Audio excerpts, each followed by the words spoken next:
पठामि संस्कृतं नित्यं वदामि संस्कृतं सदा ध्यायामि संस्कृतं सम्यक् वन्दे संस्कृतमातरं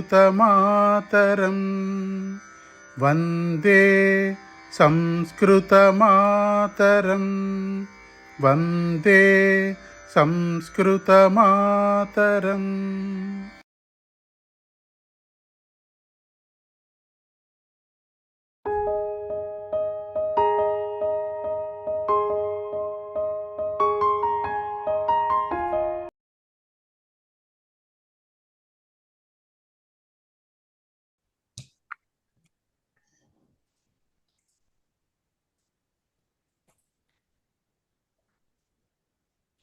प्रार्थनां कुर्मः। वागर्थाविव सम्पृक्तौ वागर्थप्रतिपत्तये जगतः पितरौ वन्दे पार्वती परमेश्वरौ। ॐ सहनाववतु सहनौ भुनक्तु सह वीर्यं करवावहै तेजस्विनावधीतमस्तु मा विद्विषावहै। ॐ शान्ति शान्ति शान्तिः। येनाक्षरसमाम्नायम् अधिगम्य महेश्वरात् कृत्स्नं व्याकरणं प्रोक्तं तस्मै पाणिनये नमः। वाक्यकारं वररुचिं भाष्यकारं पतञ्जलिं पाणिनिं सूत्रकारं च प्रणतोऽस्मि मुनित्रयम्। అస్తు మనం 8వ పాఠం చెప్పుకోవడం అంతా పూర్తి చేసుకున్నాము. ఇప్పుడు అభ్యాసాలు చేయాలి.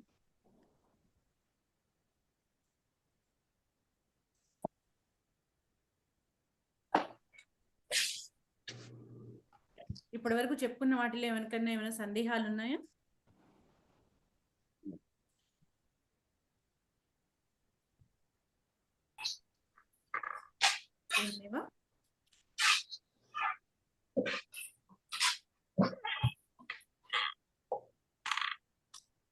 దయచేసి అందరూ మ్యూట్ చేసుకోండి. నేను ఎవరిని పిలుస్తానో వాళ్ళే అన్మ్యూట్ చేసుకుందరు కానీ. అస్తు సరే, 8వ పాఠంలో మనం ఇక్కడ కర్మణి ప్రయోగంలో లోట్ లకార రూపాలు తెలుసుకున్నాము. అయితే మనకి ఉత్తమ పురుష మధ్యమ పురుషలో ఎక్కువ ప్రయోగాలు ఉండవు కాబట్టి కేవలం ప్రథమ పురుషలో రూపాలు మాత్రమే చూసాము. ఏ విధంగా అయితే వంద ధాతుకి వందతాం వందేతాం వందంతాం అన్న రూపాలు వస్తాయో అదే విధంగా అది ఆత్మనేపది కాబట్టి ఇక్కడ కర్మణి అనేసరికల్లా ఓన్లీ ఆత్మనేపది రూపాలే ఉంటాయి. కాబట్టి ఇక్కడ పఠ్యధాతుకి కర్మణిలో పఠ్యతే అవుతుంది. ఈ పఠ్యతే అనే ఇది లట్లకారంలో, అదే మనకి లోట్లకారం అంటే ఆజ్ఞార్థకంకి వచ్చేసరికి పఠ్యతాం పఠ్యేతాం పఠ్యంతాం అన్న రూపాలు వస్తాయి. అదే విధంగా మిగతావి గమ్యతాం గమ్యేతాం గమ్యంతాం ఈ విధంగా వస్తాయి అని చెప్పుకున్నాము. ఇక్కడ అభ్యాసాలు 147 పేజ్ 147వ పేజీలో ఈ కింది కర్మణి వర్తమాన రూపాలను ఆజ్ఞార్థక రూపంలోకి మార్చి వ్రాయండి.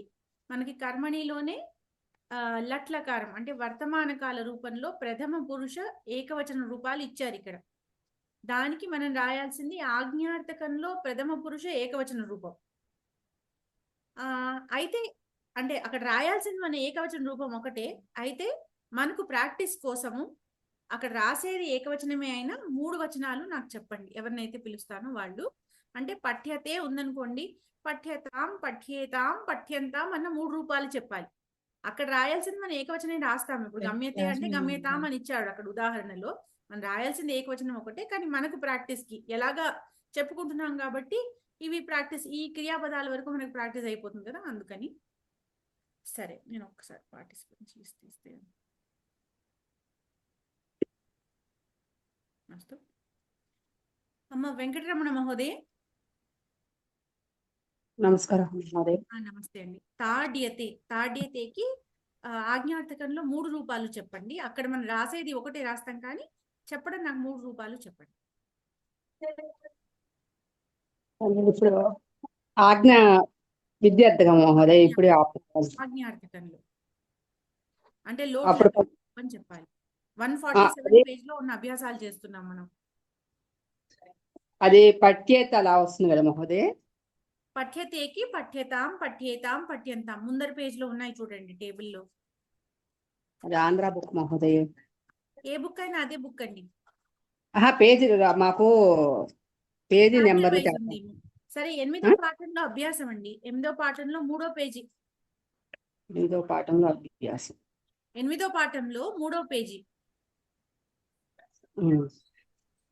తీసారా? తీసాం మహోదయ. కనిపించిందా? పఠ్యతే పఠ్యేతాం దానికి ఏం చెప్పమంటారు మహోదయ? నాకు చెప్పాల్సింది మీరు అభ్యాసంలో తాడియతే అని ఉంది కదా, దానికి ఆజ్ఞార్థక రూపం చెప్పాలి.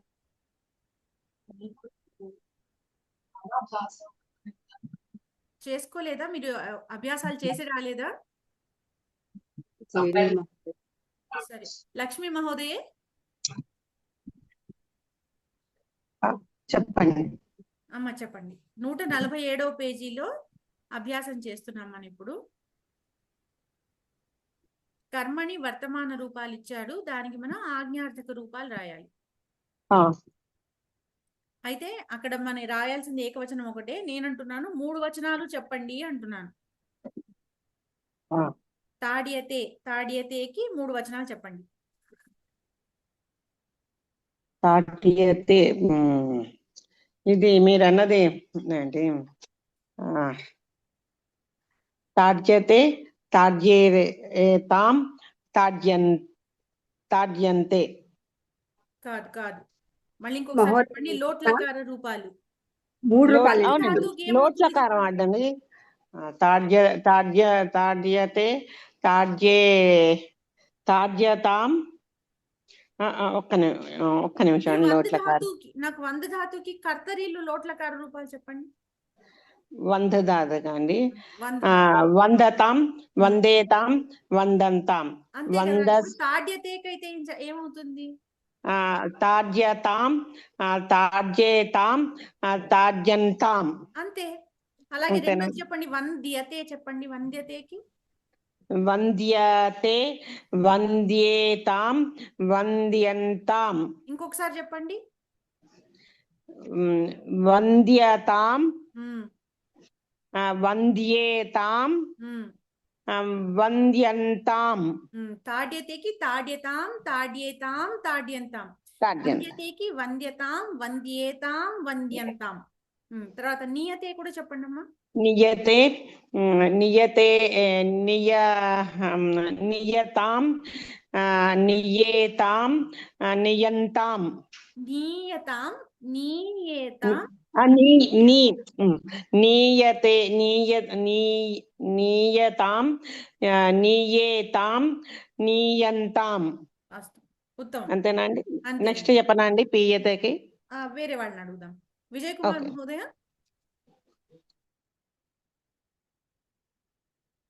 విజయ్ కుమార్ మహోదయ తర్వాత 3 చెప్పండి. పీయతే శ్రూయతే త్యజ్యతే.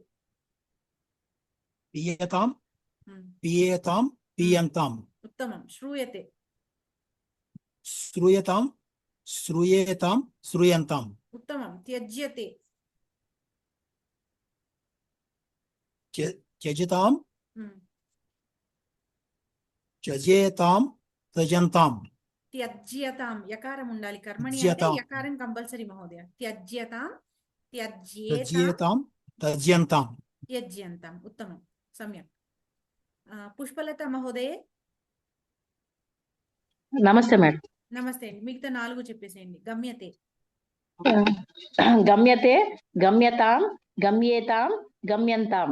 అస్తు. దృశ్యతే దృశ్యతే దృశ్యతాం దృశ్యేతాం దృశ్యంతాం. ఉత్తమం. తర్వాత జ్ఞాయతే జ్ఞాయతే జ్ఞాయతాం జ్ఞాయేతాం జ్ఞాయంతాం. సమ్యక్. దీయతే దీయతే దీయతాం దీయేతాం దీయంతాం. ఉత్తమం మహోదయ, ధన్యవాదः. తర్వాత ఈ కింది వర్తమాన కర్తరి రూపాలకు కర్మని వర్తమాన రూపము మరియు ఆజ్ఞార్థక రూపము ఉదాహరణలో చూపిన విధంగా రాయండి. అంటే మనకి పఠిధాతుకి పఠతి అనేది లట్లకార రూపము కర్తరిలో, దానికి మనము పఠ్యతే అనేది కర్మణిలో లట్లకార రూపము, దాన్ని రాసి దాంతో పాటు పఠ్యతాం అన్న ఆజ్ఞార్థక రూపం కూడా రాయాలి. ఇప్పుడు ఎవరు? రాంబాబు మహోదయ. మేడం ట్రై చేస్తాను. లాస్ట్ క్లాస్ మిస్ అయ్యాను, బట్ ట్రై చేస్తాను. ఓ లిఖతికి లిఖ్యతే లిఖ్యతాం, లిఖ్యతే లిఖ్యతాం. ఖాదతి ఖాద్యతే ఖాద్యతాం, ఉత్తమం. పిబతి పిబ్యతే పిబ్యతాం. పిబతి పా ధాతు, పా ధాతు, దా ధాతు, దీయతే ఓకే. పీయతే పా. అవుతాయి. పీయతే పీయతాం. पीयते पीयताम्. अस्तु, उत्तमं, धन्यवादः महोदय. राधिका महोदये. आं महोदये. महोदय చెప్పండి. తర్వాత మూడు నిందతి, క్షాళయతి, స్మరతి మూడిటికి చెప్పండి. निन्दति निन्द्यते निन्द्यताम्. ఉత్తమం. क्षालयति क्षाल्यते क्षाल्यताम्. ఉత్తమం. స్మరతి. स्मरति स्मर्यते स्मर्यताम्. ఉత్తమం మహోదయ, ధన్యవాదः. తర్వాత శైలజ తుమ్మలపల్లి గారు.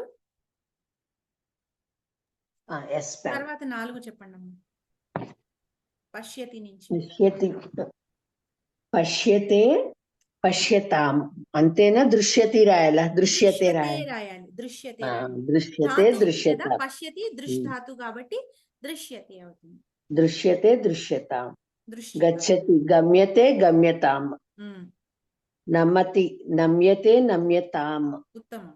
పచతి పచ్యతే పచ్యతాం. ఉత్తమం మహోదయ. సో అది రెండో ఎక్సర్సైజ్. సరే, మూడోది ఈ కింద కర్తరి ఆజ్ఞార్థక రూపాలకు కర్మణి ఆజ్ఞార్థక రూపాలను వ్రాయండి. ఇక్కడ మనకి ఇవ్వడం కర్తరిలో అంటే ఇవన్నీ పరస్మైపది ధాతువులు. పరస్మైపది ధాతువులు కాబట్టి ఆజ్ఞార్థకంలో ఎలా ఉంటుంది? పఠతు, లిఖతు, కథయతు, గచ్చతు ఈ విధంగా ఉంటుంది. దాన్ని చూసి మనం కర్మణిలో ఆజ్ఞార్థక రూపాలను రాయాలి. అంటే ఇప్పుడు కథయతు అనుంది అంటే కథ్యతే అనేది దానికి కర్మణిలో లట్లకార రూపం అవుతుంది. దాని నుంచి కథ్యతాం అనేది ఆజ్ఞార్థకం రూపం అవుతుంది అనేది మనకు అర్థం అవుతుంది.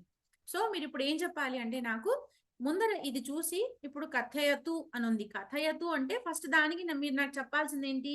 కర్మణిలో లట్లకార రూపం అంటే కథ్యతే అని మీరు నాకు చెప్పాలి. కథ్యతే దాని నుంచి ఆజ్ఞార్థకం అంటే ఆ స్టెప్స్ మనం క్లియర్ గా చూసుకుంటే మనకి కన్ఫ్యూజన్ ఉండదు తర్వాత మనం చదువుకునేటప్పుడు. ఈ విధంగా శారదాంబ వేద విద్యాలయం పిల్లలు. మహోదయ చెప్పండి అమ్మా. గృహ్ణాతు ముందు నా కర్మణిలో లట్లకార వర్తమానకాల రూపం చెప్పండి. ప్రథమ పురుష ఏకవచనం.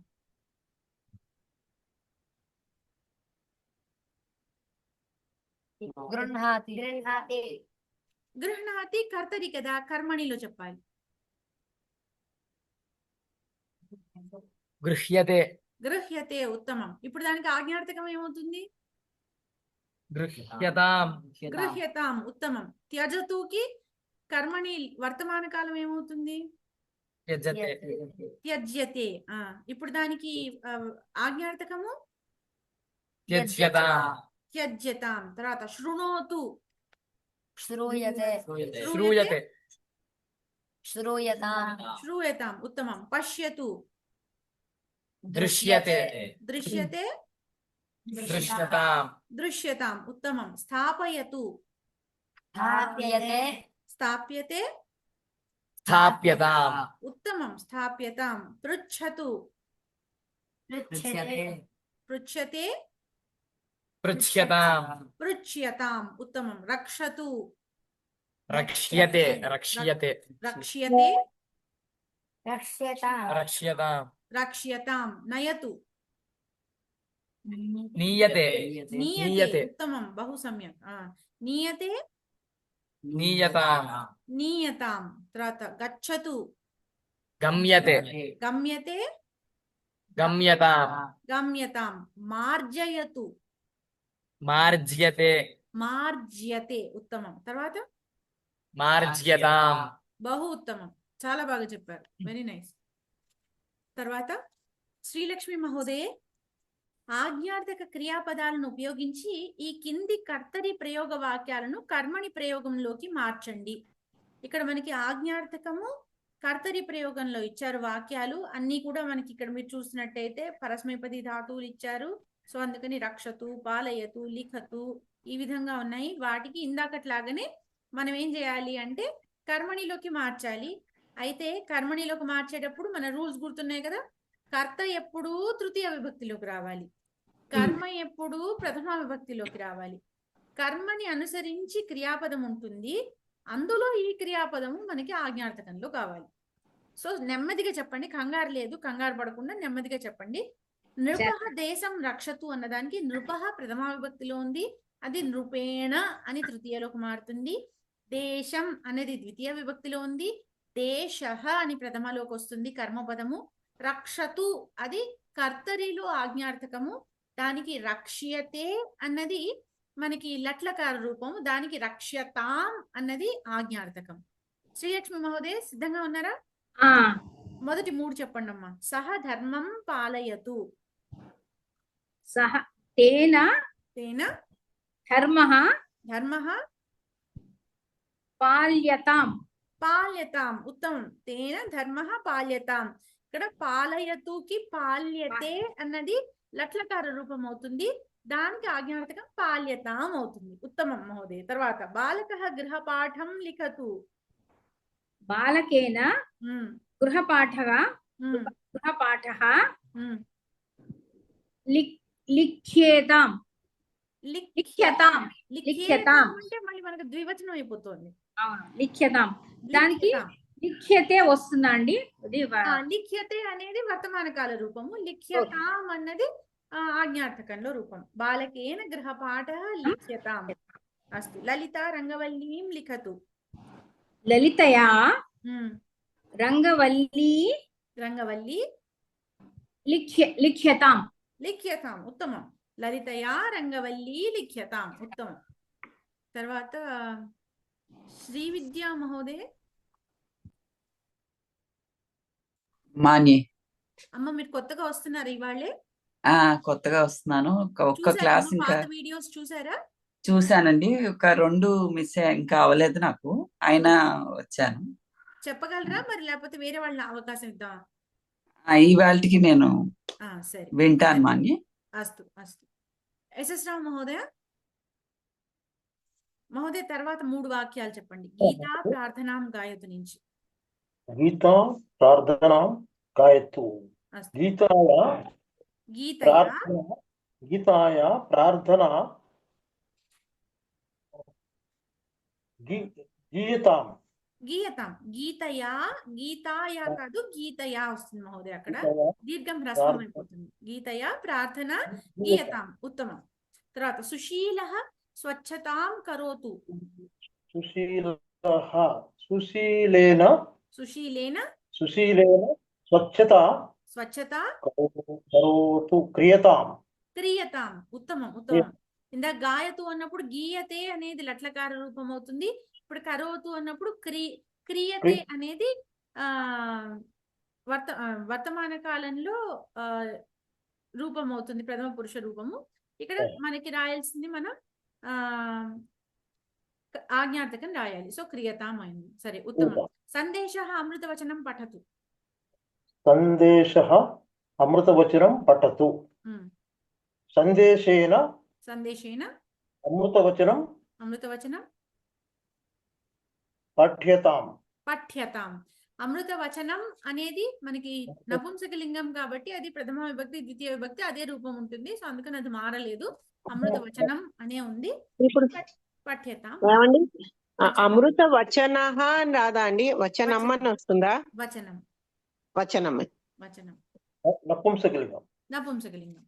ఉత్తమం మహోదయ, ధన్యవాదः. తర్వాత ఇందిరా మహోదయ. నమస్కారం మాన్య. అమ్మ చెప్పండి, మిగతా 4 వాక్యాలు చెప్పండి. గిరిజయా దేవః పూజ్యతాం. భవత్యా పత్రాణి చాల్యతాం. పాత్రాణి చాల్యతాం. భవతా, మళ్ళీ ఇంకొకసారి చెప్పండి సరిగ్గా.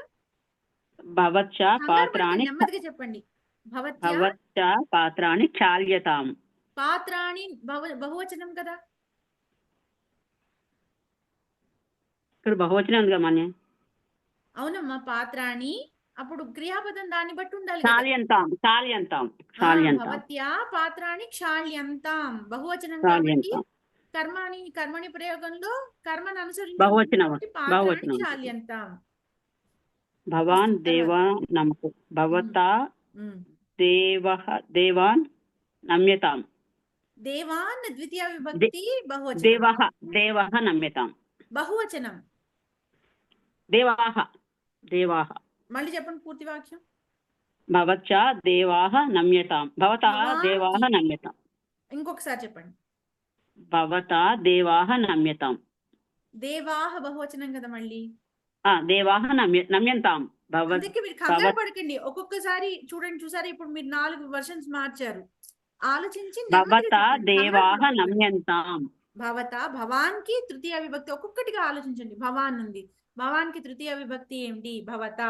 దేవాన్ ఏ విభక్తిలో ఉంది? ద్వితీయ విభక్తిలో బహువచనంలో ఉంది. దానికి ప్రథమా విభక్తిలో బహువచనం రాయాలి. సో దేవా అవుతుంది. అప్పుడు నమతు అన్నదానికి నమ్యతే అనేది లట్లకార రూపము, ఏకవచనంలో లోట్లకారం. ఇప్పుడు మరి దేవాహ అనేది బహువచనం కాబట్టి నమ్యంతాం అని బహువచనం అవుతుంది. సరే చివరి ఒక డౌట్ మహోదయ, చెప్పండి మహోదయ. ఇప్పుడు ప్రతిదీ కూడా మీరు మధ్యలో ఏకవచనమే ఉండాలన్నారు కదా, ఇప్పుడు దేవాహ అన్నది బహువచనం ఎందుకు పెట్టాం మనం? కాదు, ఏకవచనం ఉండాలని ఎవరు చెప్పారు? అవి రూల్స్ అన్నారు కదా, ఫస్ట్ ద్వితీయ వాక్యంలో విభక్తిలో ఉండాలన్నాను, ఏకవచనంలో ఉండాలని నేను ఎప్పుడు చెప్పలేదు. అది ఏ వచనంలో ఉంటుందో కర్తరిలో కర్మణిలో అదే వచనంలో ఉంటుందని చెప్పాను కానీ ప్రథమా విభక్తిలో ఉండాలి అన్నాను కానీ ఏకవచనంలో ఉండాలని నేను ఎప్పుడు చెప్పలేదమ్మా. అది దివ్యవచనంలో కూడా మనం మార్చొచ్చండి, అలా మార్చాలంటారా? అది ఏ వచనంలో ఉంటే అది కంటిన్యూ అవుతుంది. ఇప్పుడు చూడండి, మీరు వచనం మార్చేది కేవలం క్రియకి, అది దేనికి? కర్మని బట్టి. అవునండి, అర్థమైందా? మీరు కర్తకి కర్మకి మీరు వచనాన్ని మార్చరు, అది క్వశ్చన్ లో ఏముందో అదే రాస్తారు. మీరు మార్చేదల్లా క్రియకి వచనాన్ని ఎప్పుడు మారుస్తారు? ఒకవేళ కర్మ అంటే కర్త ఒకవేళ ఏకవచనంలో ఉండింది, దాన్ని బట్టి ఏకవచనంలో ఉండింది అనుకోండి క్రియాపదం ముందర కర్తరిలో. కర్మణికి వచ్చేసరికి కర్మ ఒకవేళ బహువచనంలోనో ద్వివచనంలోనో ఉందనుకోండి, కర్మని బట్టి క్రియాపదం ఉండాలి కాబట్టి మారుతుంది. ఇప్పుడు ఇదే చూడండి, ఇక్కడ భవతి పాత్రాన్ని క్షాళయతు అన్నారు. అర్థం చూస్తే భవతి అంటే మీరు పాత్రలను కడిగెదరు గాక, శుభ్రం చేసెదరు గాక. క్షాళయతు అన్నప్పుడు ఇక్కడ మన కర్తరికి వచ్చేసరికి ఆవిడ ఒక్కడనే రిఫర్ చేస్తున్నాం, అందుకని క్షాళయతు అని ఏకవచనం వచ్చింది. అదే మనం కర్మణి ప్రయోగంకి వచ్చేసరికి ఏమైంది? భవత్య అంటే మీ చేత పాత్రలు కడగబడును గాక. పాత్రలు కదా అక్కడ మనం చూసేది, అందుకని బహువచనం రావాలి కదా. బట్ మనకి పాత్రలు అక్కడ బహువచనం, ఇక్కడ బహువచనమే ఉంది. ఆ భవతి అనే శబ్దం అంటే ఆవిడ ఎవరైతే రిఫర్ చేస్తున్నామో ఆవిడ అక్కడ ఏకవచనం, ఇక్కడ ఏకవచనమే. కర్త కర్మ వచనాలు మారవు, అక్కడ ఏ వచనంలో ఉందో ఇక్కడ అదే వచనంలో వస్తుంది. మారేదల్లా క్రియాపదము కర్మని బట్టి. కర్మణిలోకి మారుస్తుంటే కర్మని బట్టి మారుతుంది, కర్తరిలోకి మారుస్తుంటే కర్తని బట్టి మారుతుంది. అది ఇది మళ్ళీ రిపీట్ చేస్తున్నాను కానీ ఇంకా ఎక్కడో కన్ఫ్యూజ్ అవుతూనే ఉన్నారు జనాలు. కొంచెం జాగ్రత్తగా చూసుకోండి రూల్స్. ఇప్పుడు ఒక్కొక్కసారి అంటే కర్మని కర్తరి ప్రయోగంలో కర్మ ద్వితీయ విభక్తిలో ఉంటుంది కదండి, అది కర్మణి ప్రయోగంలో ప్రథమా విభక్తిలోకి మారుస్తాం కదండి. నాకు ఒక్కొక్కసారి అది నపుంసకలింగమా లేకపోతే పుల్లింగమా అనేది డౌట్ వస్తోందండి కొన్నింటికి. అది మనం వొకాబులరీ మనం పెంచుకోవడం ద్వారా తెలుస్తుంది తప్పించి దానికి మనం చేయగలిగింది ఏం లేదమ్మా. మనం నేర్చుకోవడం పదం నేర్చుకునేటప్పుడే మనం ఏం చేయాలంటే ఏ పదం నేర్చుకున్నా ఆ పదం ముందర మనం అది ఏ లింగము అనేది చూసుకొని తెలుసుకొని నేర్చుకోవాలి, అప్పుడు మనకి ఇబ్బంది రాదు. కానీ ఇప్పటికి మనం ఇప్పుడు ప్రాక్టీస్ లో ఇప్పుడు వచనము, గృహము, పత్రము ఇలాంటివన్నీ మనకి ఇప్పుడు అలవాటు అయిపోయింది. పాఠ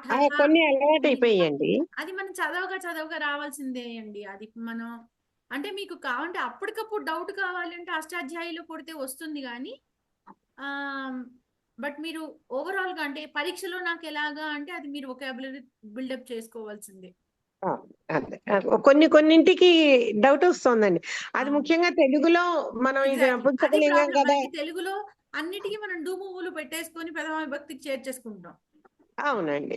అన్నిటికీ ము ము ము అని యాడ్ చేసేస్తూ ఉంటాం. అది వచనము అనేది నపుంసకలింగమా, వచనహ అనేది పుంలింగమా, ఇందాక మీరు అడిగారు కదా, ఇలాంటి డౌట్ మనకు వస్తుంది. కానీ మనం నేర్చుకున్నప్పుడు ఆ పదం ఎప్పుడైతే చూసామో ఇప్పుడు వచనం అనేది నపుంసకలింగము అని అలా గుర్తు పెట్టుకోవాలి. అలా నేర్చుకుంటే పదాన్ని మనం అలా నేర్చుకున్నాం అనుకోండి లింగంతో పాటు, అప్పుడు మనకి అనుమానం రాదు. బట్ ఎనీవే అది మీకు ప్రాక్టీస్ మీద అది వస్తుంది.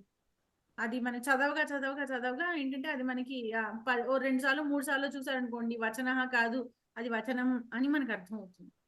ఓకే. అమ్మా ఇందిర గారు చివరి వాక్యం చెప్పేసేయండి. దేవః భక్తం రక్షతు దేవేన భక్తః రక్ష్యతాం. దేవేన భక్తః రక్ష్యతాం.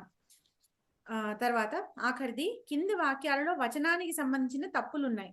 రేఖతో గుర్తించిన పదాలకు వచనాన్ని సరిచేయండి. కర్మ లేదా క్రియాపదాన్ని గమనించి మార్చుము.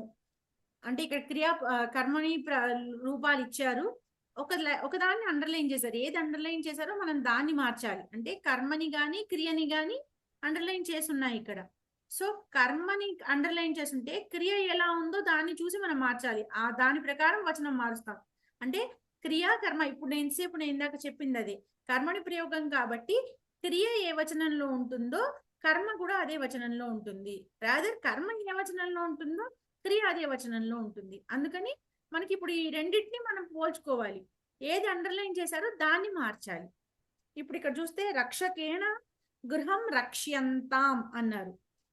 గృహం అండర్లైన్ చేసింది అంటే మనం దాన్ని మార్చాలి, సరిచేయాల్సింది అది. రక్ష్యంతాం అన్నప్పుడు బహువచనం కదా అది. రక్షతాం, రక్ష్యేతాం, రక్షంతాం. అప్పుడు రక్ష్యంతాం బహువచనం కాబట్టి, గృహం అన్నది ఏకవచనం కాబట్టి, గృహం అనేది నపుంసకలింగ శబ్దం కాబట్టి గృహంని గృహాణి అని బహువచనంలోకి మారుస్తున్నాం. ఈ విధంగా మార్చాలి. వెంకటరమణ మహోదయ చెప్పగలరా ఇప్పుడు? చెప్తానండి. పుత్రేణ గృహపాఠాః క్రియతాం అండర్లైన్ చేసింది. ఇక్కడ మనం అండర్లైన్ చేసిన క్రియాపదాన్ని కర్మతో పోల్చుకొని అదే వచనంలో ఉందో చూసుకొని దాన్ని బట్టి ఇది మార్చాలి. ఇప్పుడు కర్మ ఏంటి ఇందులో కర్మ గృహపాఠం, ఇది అన్నది కర్మపదం. అది ఏ వచనంలో ఉంది కాబట్టి గృహపాఠాః. అప్పుడు క్రియంతాం వచ్చింది మహోదయ. క్రియంతాం అవుతుంది. గృహపాఠాః బహువచనం కాబట్టి క్రియంతాం అవుతుంది. ఉత్తమం. తర్వాత కూడా చెప్పండి. భవత్యా పాయసం ఖాద్యంతాం. ఇక్కడ పాయసం అనేది ఏకవచనం అనుకుంటా మహోదయ. అందుకని భవత్యా పాయసం ఖాద్యతాం అవుతుంది. ఉత్తమం. తర్వాత ఛాత్రైః ప్రశ్నాః పృచ్యతాం. ఛాత్రైః ప్రశ్నాః పృచ్యతాం. ఛాత్రైః ప్రశ్నాః ఇక్కడ ఇది ఏకవచనం అనుకుంటున్నాం మహోదయ. ఇది కర్మని కర్మ ప్రశ్నాః ప్రశ్నాః అన్నాడు కాబట్టి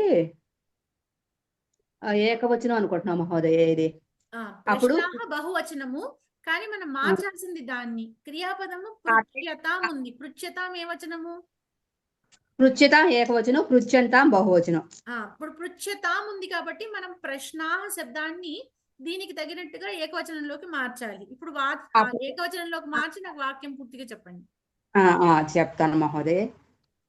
ఛాత్రైః ప్రశ్నః పృచ్యతాం. ఉత్తమం మహోదయ. అస్తు. తర్వాత అమ్మ జ్యోత్స్న రాయపూడి గారు.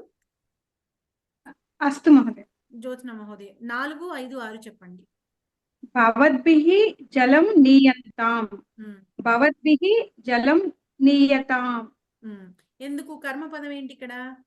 కర్మపదం నపుంసకలింగం ఏకవచనం కాబట్టి అది మనం క్రియాపదం కూడా ఏకవచనం చెప్తున్నాం. ఉత్తమం. జలం అనేది నపుంసకలింగం ఏకవచనం కాబట్టి అది కర్మపదం కాబట్టి దాన్ని బట్టి కర్మణిలో ఉన్న క్రియాపదం నియతాం అవుతుంది. ఉత్తమం. తర్వాత రజకైః క్షాళ్యతాం. వస్త్రాన్ని బహువచనం కాబట్టి క్షాళ్యంతాం. ఉత్తమం.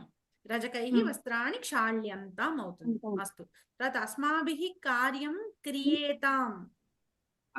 అస్మాభిః కార్యం అనేది ఏకవచనం, నపుంసకలింగం ఏకవచనం.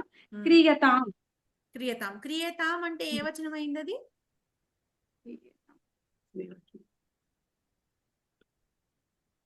తెలీదు. ద్వివచనం. క్రియతాం క్రియేతాం క్రియంతాం. ఓకే. క్రియతాం క్రియేతాం క్రియంతాం. ఓకే. తర్వాత అస్తు. ధన్యవాదः. తర్వాత లక్ష్మీ మహోదయే.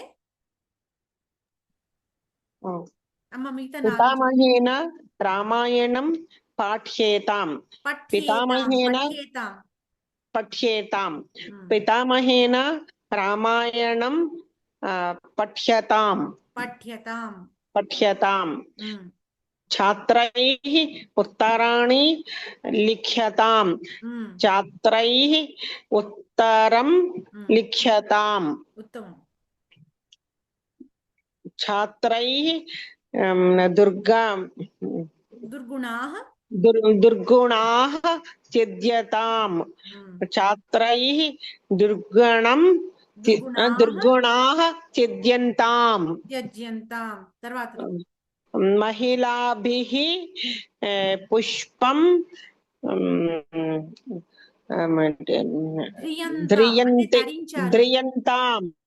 ధ్రియంతాం. మహిళాభిః పుష్పం ధ్రియతాం. కాదు, మన పుష్పంని మార్చాలి. అండర్లైన్ చేసినది పుష్పం మార్చాలండి. పుష్పాణి ధ్రియంతాం. ఉత్తమం. ఉత్తమం. ఇక్కడ చూస్తే పితామహేన రామాయణం పఠ్యతాం. పఠ్యేతాం అనేది ద్వివచనము, రామాయణం అనేది ఏకవచనం కాబట్టి పఠ్యతాం చేశాము. ఉత్తరాణి లిఖ్యతాం అన్నప్పుడు లిఖ్యతాం మనకి క్రియాపదం ఏకవచనంలో ఉంది కాబట్టి ఉత్తరాణి అన్నదాన్ని ఉత్తరం అనే ఏకవచనంలో మార్చాము. దుర్గుణాః బహువచనం కాబట్టి త్యజ్యంతాం అని మార్చాము. ధ్రియంతాంలో బహువచనం ఉంది కాబట్టి పుష్పాణి అని మార్చాం. ఉత్తమం. సరే, ఇక్కడికి ఈ అభ్యాసం పూర్తయింది. తర్వాత కావ్య కథ చదువుకొచ్చారండి ఎవరన్నా? చెప్పండి. శ్రీలక్ష్మి మహోదయ చెప్పండి. రామలక్ష్మణౌ కిమర్థం విశ్వామిత్రేణ సహ ఆశ్రమం గతవంతౌ. రామలక్ష్మణౌ రామలక్ష్మణౌ యాగరక్షణార్థం విశ్వామిత్రేణ సహ ఆశ్రమం గతవంతౌ. గతవంతౌ. అవునండి, గతవంతౌ. తర్వాత రామః జనకరాజస్య సభాయాం కిం కృతవాన్. రామః జనకరాజస్య సభాయాం శివధనుషః భంగం కృతవాన్. ధనుషః ఏ విభక్తి అవుతుందండి? ఎవరైనా చెప్పగలరా? ధనుషః ఏకవచనము, ప్రథమ విభక్తి ఏకవచనం కాదు.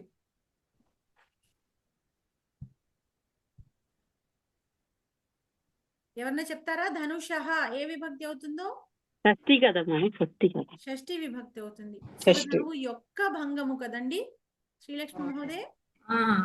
అందుకని ధనుషః అనేది షష్ఠి విభక్తి. ధనుష్ శబ్దం అది. ధనుష్ శబ్దానికి ధనుషః అనేది షష్ఠి విభక్తి. అస్తు. రామ సుగ్రీవయోః సఖ్యం కుత్ర అభవత్. రామ సుగ్రీవయోః సఖ్యం కిష్కింధా సమీపే భవత్. అభవత్. ఉత్తమం. కస్య ఆశ్రమే సీతా లవకుశౌ ప్రసూతవతి. వాల్మీకి ఆశ్రమే సీతా లవకుశౌ ప్రసూతవతి. వాల్మీకేః ఆశ్రమే. వాల్మీకి యొక్క ఆశ్రమం కదా. వాల్మీకేః ఆశ్రమే. లేకపోతే వాల్మీకి మునేః ఆశ్రమే. ఏదన్నా కూడా మనకి అది ఇకారాంత శబ్దం కాబట్టి, పుంలింగ శబ్దం కాబట్టి వాల్మీకేః లేదా వాల్మీకి మునేః అని రాసుకోవచ్చు. అస్తు. తర్వాత శ్రీరామః కం యాగం కృతవాన్. శ్రీరామః అశ్వమేధ యాగం కృతవాన్. ఉత్తమం. ఉత్తమం మహోదయ, ధన్యవాదాలు. మాన్య, ఇప్పుడు ధనుషః అది పుల్లింగంలో ఎలా వస్తుందండి? షష్ఠీ విభక్తి అన్నారు కదా. అవును, అది మీకు ఎప్పుడు ఏంటంటే హలంత శబ్దాలకి ఒక ఇది ఏకవచన రూపాలు గుర్తుంచుకోవడానికి ఒక చిన్న అబ్రివేషన్ లాంటి చెప్తాను ఈజీగా ఉండడానికి. తృతీయ నుంచి ఆ, ఏ, అహ, అహ, ఈ వస్తుంది, అది ఎక్స్టెన్షన్స్. అంటే మీరు ఒకసారి మీ దగ్గర ప్రవేశ పుస్తకం ఉంటే ఒకసారి తీయండి, ఓపెన్ చేయండి. మళ్ళీ చెప్పరండి. ఆ ఏ ఒక నిమిషం అండి తీసుకో. ఈ శకారాంతం అండి. ఇది శకారాంతం. ధనుస్ సకారాంతం యాక్చువల్లీ. ధనుస్ అదే ఆ ఏ అహ అహ ఈ.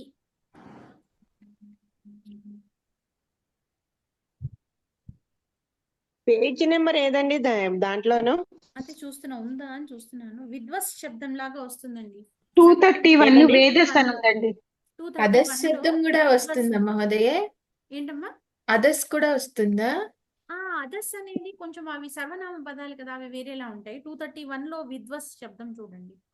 విద్వస్ 228 లో కూడా ఉంది మేడం. వణిజ వణిజ వణిజ ఉందా? సరే, అది ఇప్పుడు ఇందులో చూస్తే విద్వస్ శబ్దం చూస్తే విదుష, విదుషే, విదుష, విదుష, విదుషి ఉంది చూడండి తృతీయ నుంచి. అంటే ఎక్స్టెన్షన్ ఏమొస్తుంది? ఆ ఏ అహ అహ ఈ. అవునా? అవునండి. అది పైన వేదస్ కూడా చూడండి. వేదస్ లో కూడా ఏమైంది? వేదసా ఆ, వేదసే ఏ, వేదసహ వేదసహ వేదసి ఆ ఏ అహ అహ ఈ. అవునా? ఆ పైన తాదృశ కూడా చూడండి.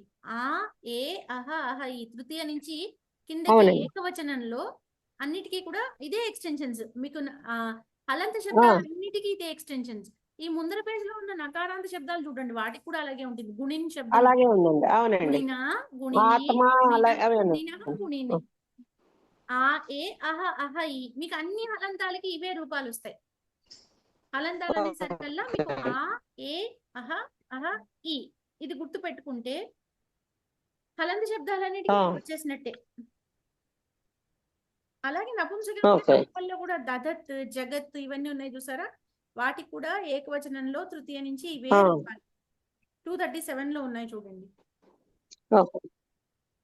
ఇక్కడ 238 లో కూడా అన్నిటికీ అలాగే ఉంటుంది. ఆ ఏ అహ అహ ఈ. వీటికి సగం ఏకవచన రూపాలని మనకు వచ్చేసినట్టే ఇప్పుడు ఈ లెక్కన. అవునా? విభక్తి హలంత శబ్దాలకి. సో ధనుష్ శబ్దానికి ధనుషః ఆ ఏ అహ అహ ఈ కదా. ఆ ఏమో తృతీయకి, ఏ ఏమో చతుర్థికి, పంచమికి, షష్ఠికి అహ అహ విసర్గ వస్తుంది.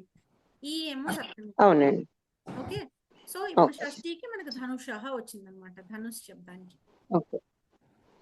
ఇది మీరు ఈ గుర్తు పెట్టుకున్నారు అంటే మీకు చాలా, అంటే ఈ శత్రు ప్రత్యయాలను మనం ముందు నేర్చుకోబోతున్నాం కదా, దానికి కూడా చాలా తేలిగ్గా ఉంటుంది. శత్రు ప్రత్యయాలు ఇప్పుడు భవాన్ కూడా అలాగే వస్తుందండి. అంతే అంతే. మీకు ఏ హలంత శబ్దం అయితే అలాగే వస్తుంది మహోదయ. ఓకే. ఏ హలంత శబ్దానికైనా అలాగే వస్తుంది. సరే, సో ఇక్కడికి కావ్య కథ అయిపోయింది. అనువాద పద్ధతిలో ఉన్న అభ్యాసాలు మనం చేసుకోవాలి ఇప్పుడు. ఉత్తమ ఈ కింది వాణిని తెలుగులోకి అనువదించండి. ఇప్పుడు లక్ష్మీ మహోదయ మీరు చెప్పారు కదా ఇప్పుడు జవాబులు. ఇందాక చెప్పానండి. అస్తు. విజయ్ కుమార్ మహోదయ. మేడం మహోదయ చెప్పండి. 158వ పేజీలో ఈ కింది వాణిని తెలుగులోకి అనువదించండి అని వాక్యాలు ఉన్నాయి కదా. ఉత్తమాని ఏదాని చిత్రాన్ని భవాన్ కుత్ర క్రీతవాన్. ఉత్తమమైన చిత్రాలని నీవు ఎక్కడ కొన్నావు? మీరు ఎక్కడ కొన్నారు? మీరు ఎక్కడ కొన్నారు? భవాన్ కదా. ఉత్తమం మహోదయ. అంతే. ఉన్నతాత్ వృక్షాత్ పర్ణం అపతత్. ఇది కూడా చెప్పండి. ఎత్తైన చెట్టు నుండి ఆకు పడినది. అంతే, ఉత్తమం. తర్వాత మూడోది కూడా చెప్పేసేయండి. విశాలాయా నద్యా మీనాః సంతి. విశాలమైన నదిలో చేపలు ఉన్నాయి. చేపలు ఉన్నవి, చేపలు ఉన్నాయి. ఏదన్నా ఉత్తమం మహోదయ. ధన్యవాదాలు. తర్వాత జ్యోత్స్న మహోదయ. మహోదయ, ఏతత్ పుస్తకం భవాన్ పఠితవాన్ వా. మీరు ఈ పుస్తకం చదివారా? పుస్తకమును మీరు చదివారా? తస్య అక్షరాణి సుందరాని. ఆ అక్షరాలు సుందరంగా ఉన్నాయి. అంటే షష్ఠి విభక్తి. తస్య అతని యొక్క అనాలా? అతని అక్షరాలు, అతని యొక్క అతని అక్షరం. అతని అక్షరాలు ఏతస్ సుందరముగా ఉన్నవి. ఏతస్యాం లతాయాం సుందరాని పుష్పాని సంతి. ఏతస్యాం లతాయాం, ఈ ఈ లత యొక్క లతాయాం, ఈ లత యందు సుందరమైన పుష్పాలు ఉన్నాయి. ఈ లత యందు లేదా ఈ తీగ యందు అందమైన లేదా సుందరమైన పువ్వులు కలవు, పుష్పాలు కలవు. ఏదన్నా మాన్య ఇప్పుడు ఏతత్ పుస్తకం భవాన్ పఠితవాన్ వా అన్నప్పుడు పుస్తకం చదివేరు కదా అని కూడా వస్తుందా అండి? చదివేరా అని వస్తుంది. అంటే వా అంటే కదా అని ఎలా రాదు కదండి? అంటే అర్థం అదే కదా. అలా అయినా ఇదైనా కూడా చదివారు కదా అన్నా చదివారా అన్న అర్థం అదే కదా. అది రాయకపోయినా పర్వాలేదు. ఈ రెండిట్లో ఏది రాసినా కరెక్టే అమ్మ. ఏది రాసినా పర్వాలేదు. ఏది రాసినా కరెక్టే. తప్పైతే రెండు ఒకటే అర్థం చెప్తున్నాయి కదా. అస్తు. తర్వాత పుష్పలత మహోదయ మేడం, సంస్కృతంలోకి అనువదించండి. జనులందరూ పని చేయుదురు గాక. అందరూ అనేది హింట్ కూడా ఇచ్చారు, సర్వే అని. జనాః సర్వే కార్యం క్రియంతాం. క్రియంతాం అనేది మనకి కర్మణిలో కదా, ఇది మనకి కర్తరిలోనే ఉంది వాక్యం. జనులందరూ కాదు కదా. ఇప్పుడు క్రియంతాం ఇవన్నీ కూడా మనకి కర్మణిలో రూపాలు. అంటే మనకు అక్కడ జనులందరి చేత పని చేయబడునుగాక అంటే మీరు చెప్పినది కరెక్ట్ అవుతుంది. అప్పుడు కూడా జనైహి అని తృతీయ విభక్తిలో రాయాలి కర్తని. ఇక్కడ మనం జనులందరూ పని చేయుదురుగాక కర్తరిలోనే ఉంది కదా వాక్యము.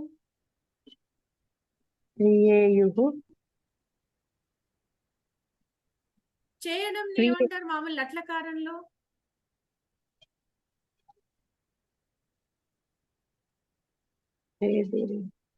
కరోతి కదా. కరోతికి చేయుదురుగాక అనేది మనకి ఇప్పుడు లోట్లకారం అని అర్థం అవుతోంది కదా. కరోతికి మీరు లోట్లకార రూపం చెప్పాలి.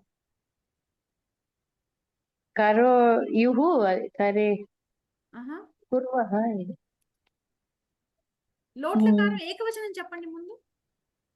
కరోతికి ఏమవుతుంది? కరోతు అవుతుంది ఏకవచనం. దానికప్పుడు బహువచనం ఏమవుతుంది? కుర్వంతు అవుతుంది. కరోతు కుర్వంతు. ఒక్కసారి వాక్యం అంతా మళ్ళీ చెప్పండి. జనాః సర్వే కార్యం కుర్వంతు. అతడు అందమైన పెన్నుతో రాస్తున్నాడు. సహ సుందరాని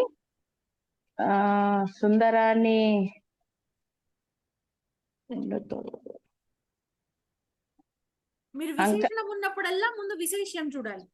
విశేషణం ఉన్నప్పుడల్లా ఇప్పుడు అందమైన పెన్నుతో అన్నాడు.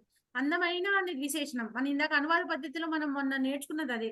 అప్పుడు ఏంటి, తెలుగులో అయితే దానికి సంబంధించిన విశేషణానికి సంబంధించిన ప్రత్యయాలు అవన్నీ మనకి మారవు. అన్ని తెలివైన అమ్మాయి, తెలివైన అమ్మాయితో, తెలివైన అమ్మాయికి, అన్నిటికీ తెలివైన అని చెప్తున్నాం. అమ్మాయితో, అమ్మాయికి, అమ్మాయిని అని ఆ చివరే ప్రత్యయాలు మారుస్తున్నాం.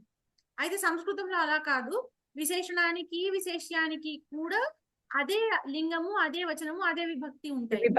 అందుకని మనం ఏం చేయాలి, విశేష్యాలు ఉన్నప్పుడు ముందర విశేష్యాన్ని చూస్తాం. ఇక్కడ విశేష్యం ఏంటి? అందమైన పెన్నుతో అన్నప్పుడు పెన్ను విశేష్యం. పెన్నుతో అన్నది ఏ విభక్తిలో ఉంది? తృతీయ విభక్తి. అప్పుడు మీరు అందమైన అన్నదానికి కూడా ఏం చేయాలి? తృతీయ రావాలి. ఇప్పుడు అందమైనకి మరి తృతీయ విభక్తి చెప్పండి పదం. సుందరేన. ఇప్పుడు ఏంటి మరి? ఇప్పుడు సుందర, సరే ఓకే బానే ఉంది, సుందర పదము. అప్పుడు సుందరేణ అంటే పెన్నుకి శబ్దం ఏంటి మనకి? అంకని పెన్సిల్. లేఖని పెన్ను. లేఖని స్త్రీలింగమా పుంలింగమా? పుల్లింగం. లేఖని స్త్రీలింగమా పుంలింగమా? స్త్రీలింగం. లేఖని స్త్రీలింగం అయినప్పుడు మనం దానికి సంబంధించిన విభక్తి రాయాలి. దానికి సంబంధించిన లింగము, దానికి సంబంధించిన వచనమే రాయాలి కదా. మరి లింగం సుందరయ కూడా రాయాలి కదా, సుందరేణ అవ్వదు కదా, సుందరేణ పుంలింగం సుందరయ కదా. సుందరయాన సుందరయ సుందరి, ఆ, సుందరికి తృతీయ విభక్తి సుందరియా సుందర్య, గౌరీ శబ్దం లాగా, గౌరీ గౌరియా అయినట్టు సుందరి సుందర్యా అవుతుంది. లేఖని ఏమవుతుంది? లేఖిన్య లేఖిన్య లేఖన్య, లేఖని, లేఖన్య లేఖన్య. సుందర్య లేఖన్య రాస్తున్నా లిఖతి లిఖతి, సహ సుందర్యా లేఖన్యా లిఖతి. ఇది వాక్యం. లిఖతి ఇంకొకటి చెప్పండి. ఈ బడిలో 100 మంది విద్యార్థులు ఉన్నారు. ఏతత్ పాఠశాలాయాం మళ్ళీ అదే తప్పు చేస్తున్నారు. పాఠశాలాయాం అన్నారు. పాఠశాలాయాం అన్నది ఏ విభక్తి? సప్తమిలో రావాలి. పాఠశాలే అనా? పాఠశాలాయాం కరెక్ట్. పాఠశాలాయాం, పాఠశాల ఆకారాంత స్త్రీలింగ శబ్దం కాబట్టి బాలా బాలాయాం, సీత సీతాయాం, రమా రమాయాం, పాఠశాల పాఠశాలయాం. దాన్ని బట్టి దానికి విశేషణం కదా ఏతత్ సర్వనామము. అప్పుడు ఏతత్కి కూడా దానికి తగ్గినట్టుగా ఉండాలి కదా. ఈ బడిలో అన్నప్పుడు ఏతత్ అంటే ఏతేషామా? ఏతేషాం అంటే అది ఏమిటి? అది షష్ఠి విభక్తి బహువచనం పుంలింగం అయింది. మన ఇక్కడ రాయాల్సింది సప్తమి ఏకవచనం స్త్రీలింగం రాయాలి. ఏతస్మిన్ ఏతస్మిన్ ఏ లింగము? అదే ప్రథమ, అదే ఏకవచనం. ఏకవచనం సరే, ఏ లింగము? ఏతస్మిన్ అది పుల్లింగం. పుంలింగం. మనకు కావాల్సింది ఏంటి? స్త్రీలింగం. స్త్రీలింగం కావాలి కదా. పాఠశాల స్త్రీలింగం ఆకారాంత. ఓ యామ్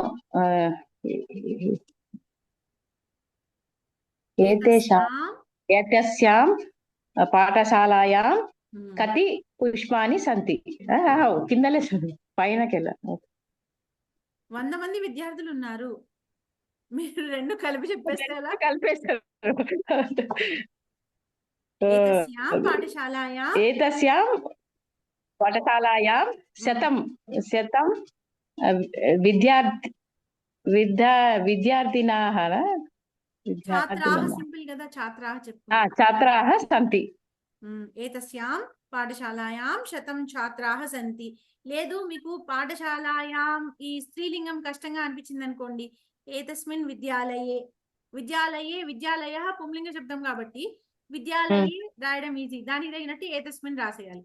ఏతస్మిన్ విద్యాలయే 100 ఛాత్రాః సంతి. లేదు ఏతస్యాం పాఠశాలాయాం 100 ఛాత్రాః. స్త్రీలింగానికి రాసేయచ్చు. స్త్రీలింగం అయితే ఏతస్యాం శాలాయాం పాఠశాలాయాం.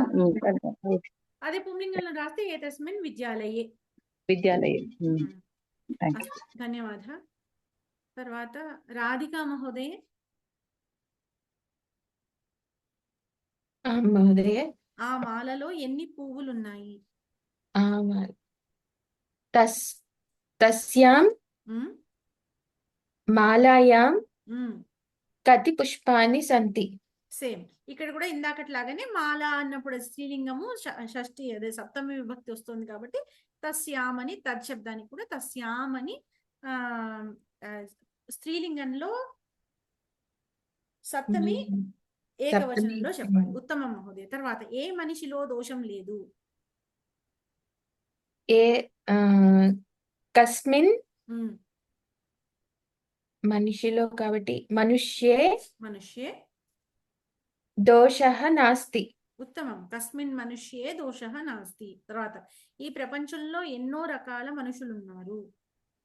ఈ ప్రపంచంలో ఏతస్మిన్ ప్రపంచే ప్రపంచేనమన్యే. కరెక్టే, ప్రపంచే అనొచ్చు. లేదు ఏతస్మిన్ లోకే, లేదు ఏతస్మిన్ బదులు అస్మిన్ ప్రపంచే అనొచ్చు, అస్మిన్ లోకే అనొచ్చు. ఎన్నో అంటే బహు విధాః. ఇదే మళ్ళీ బహు విధాః. విధాః ఏ లింగము? అది విధాః ఏ లింగం కాదు, ఏ వచనము? విధాః బహువచనం అయిపోతుంది. మరి అప్పుడు బహు ఏకవచనం అయింది కదా. బహు అంటే చాలా అని కదా మాన్య. బహవః అని రాయాలి ఇక్కడ మనం. బహవః విధాః అని రాసుకోవాలి. దానికి కూడా బహువచనం పెట్టాలి. బహవః విధాః జనాః సంతి. అంతే. ఏతస్మిన్ ప్రపంచే బహవః విధాః జనాః సంతి, లేదు అస్మిన్ లోకే బహవః విధాః అస్మిన్ మనుష్యాః లోకే సంతి. బహువః మనుష్యాः కూడా రాయొచ్చు జనాః బదులు. సో ఏదన్నా అవి అంటే సేమ్ మీనింగ్ ఉన్న వర్డ్స్ మనం ఏదన్నా దానికి అర్థం సరిపోయేలాగా రాసుకోవాలి. అయితే ఎప్పుడైతే మనం విశేషణ విశేష్యాలు ఉన్నప్పుడు ఇట్లా మార్చుకొని రాసామో అప్పుడు ఆ విశేషణము విశేష్యాలకి లింగవచన విభక్తులు సరిపడేలాగా చూసుకొని రాసుకోవాలి. అమ్మాయి అమ్మ లక్ష్మి గారు ఏమైనా అడగాలా? ఇప్పుడు విధాహ బహువచనం అన్నారు కదండి, అవును, అది విధం అది ఎలా ఏకవచనం ఎలా అవుతుంది? విధః విధః. విధః అది డౌట్ వచ్చిందండి. విధః అది ఎందుకో కరెక్ట్ గా అనిపించలేదు, అందుకని. విధఃనే అవుతుంది. ఓకే. అంటే మనం మామూలుగా ఒక విధంగా అని చెప్పడం తక్కువ, ఎన్నో విధాలుగా అని ప్రయోగిస్తుంటాం కదా, అందుకని మనకు అది ఎక్కడ కొత్తగా ఏదో కొత్తగా అనిపిస్తుంది. కొత్తగా అనిపించి అది అసలు కరెక్ట్ అవుదా కాదా అని డౌట్ వచ్చిందండి, అందుకని అడుగుతాను. విధాహ అనేది బహువచనం అయిన కూడా విధః అనే అవ్వాలి. అంటే విధః విధౌ విధాః కాదమ్మా. అంతే అంటే దానికి అది కరెక్ట్ విధః అది ఎలా వస్తుంది అసలు అది? అదే మనం మామూలుగా ఒక విధంగా అనేది మనం వాడడం తక్కువగా ఉంటుంది కదా, ఒక విధంగా ఉంటుంది అని మనం చెప్పాం కదా, మామూలుగా ఎన్నో విధాలుగా ఉంటుంది అని చెప్తాం కానీ అది ఒక విధంగా ఉంటుంది అని మనం చెప్పడం తక్కువ కదా, అందుకని మనకి అది కొంచెం కొత్తగా అనిపిస్తుంది. అస్తు. తర్వాత ఈ కింది వాక్యాలను సంస్కృతంలోకి అనువదించండి. భూత కృదంత రూపాలను మాత్రమే వ్రాయండి. గతవాన్ ఉక్తవాన్ లాంటివి ప్రయోగించి రాయాలి. రాంబాబు మహోదయ. మహోదయ, రాముడు అడవికి వెళ్ళాడు. రాముడు అడవి. రామః అరణ్యం గతవాన్. ఉత్తమం. అతడు నిజం చెప్పాడు.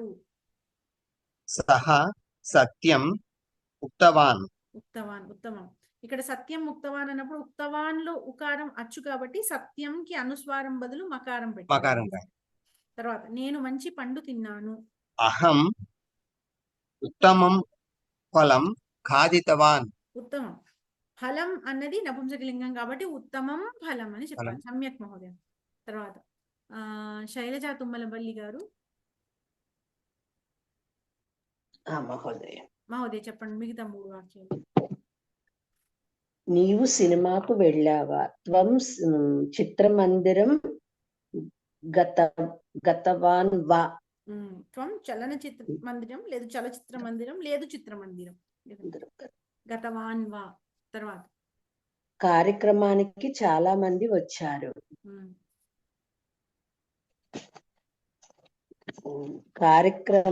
కార్యక్రమానికి కదా, అంటే కార్యక్రమం కొరకు.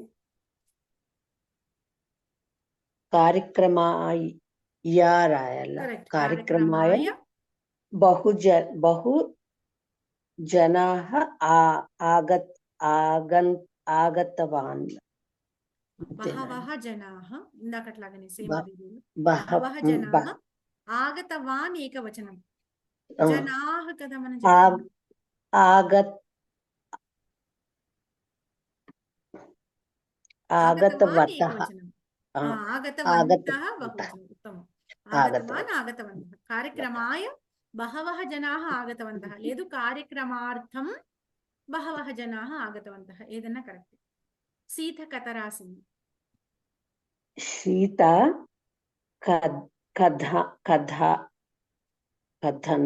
కథాన్ లిఖితవతి. ఇంకొకసారి చెప్పండి. కథాం లిఖితవతి. కథా స్త్రీలింగం కదా. అవును. కథాం లిఖితవతి. సీత కథాం లిఖితవతి. మనీ ఇప్పుడు 164 లో ఆన్సర్స్ ఇచ్చారు కదండి, అక్కడ బహుజనాః బహువిధాః అలాగే రాసిస్తారేంటండి? అక్కడ వాళ్ళు ఏం చేశారంటే బహుజనాః అంటే మీకు అక్కడ విడివిడిగా పక్కన చూపించాడు కానీ బహువిధాహలో కరెక్ట్ ఇచ్చాడు చూడండి. అదొక పదం సమస్త పదంగా చేశాడు, అంటే సమాసం చేశాడు అక్కడ. బహువిధాహ అంటే బహవః విధాః అని అర్థం దానికి. కానీ మనం ఇంకా సమాసాలు నేర్చుకోలేదు కాబట్టి బహవః విధాః అని విడిగా రాయడమే కరెక్ట్. తర్వాత సందులు. ఇప్పుడు ఇది రాసేటప్పుడు బహు జనాః సంతి అని రాయకూడదమ్మా. మధ్యలో విధాః బహుజనాః గ్యాప్ ఇవ్వకుండా రాస్తే కరెక్ట్ అండి. గ్యాప్ ఇవ్వకుండా ఒక్క పదంగా, అంటే అది సమాసం అయిందని. బట్ సమాసంలో రూల్స్ అవి మనం ఇంకా నేర్చుకోలేదు కాబట్టి, అంటే అనవసరంగా తప్పులు చేసుకోవడం ఎందుకు, బహవహ జనాహ బహవహ విధాహ అని రాసేస్తే ఈజీ కదా. అది అంటే లేదు, ఒక్కటిగా రాయొచ్చు, సమాసం నేర్చుకున్న తర్వాత అయితే రాయొచ్చు, కానీ మనం ఇంకా నేర్చుకోలేదు కదా, అందుకని విడివిడిగా రాస్తే బెటర్. లేదంటే ఆ సమాసంలో రూల్స్ సరిగ్గా తెలియలేదనుకోండి, అప్పుడు అనవసరంగా మారిపోతుంది అక్కడ, అందుకని. సరే, తర్వాత ఈ కింది ఉదాహరణలోని పదాలను కలిపి ప్రకృతి భావ సంధి రూపాలను వ్రాయండి. ఇప్పుడు ఎవరికి అయింది? శ్రీ శారదాంబ వేద విద్యాలయం పిల్లలు.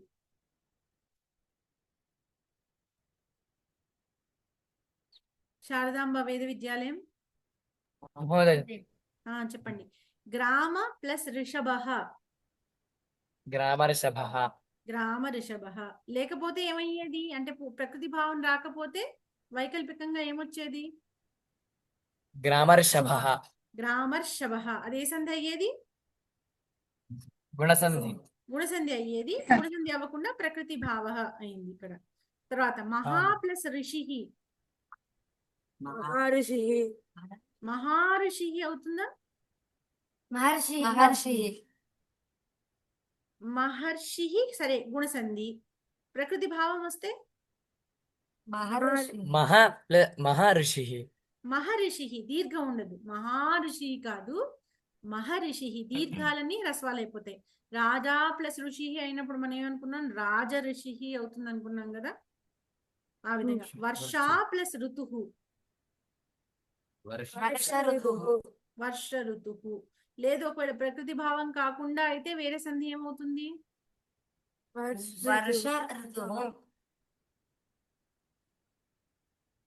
చెప్పారా? వర్షర్తు. వధూ ప్లస్ రుణం. వధురుణం. వధురుణం. వధురుణం. స్త్రీ ప్లస్ రుణం.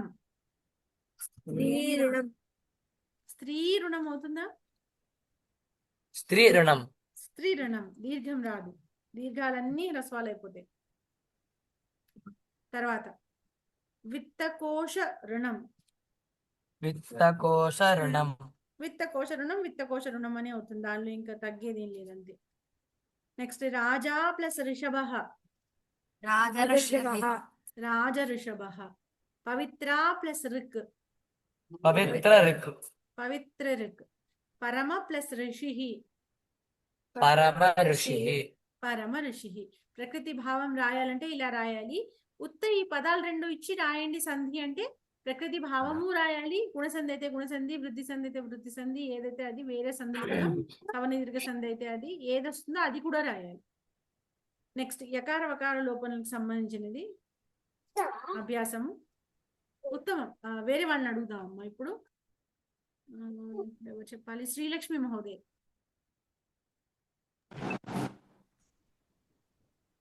మాతా గృహే వర్తత ఇతి సహ వదతి. దాని అది నేను చెప్పేశాను, మీరు అభ్యాసం చెప్పండి తర్వాత పేజీలో. శోభతే ఏతత్ అండి. అవును. మహోదయ్ పేజ్ నెంబర్ ఎంత అండి? 161.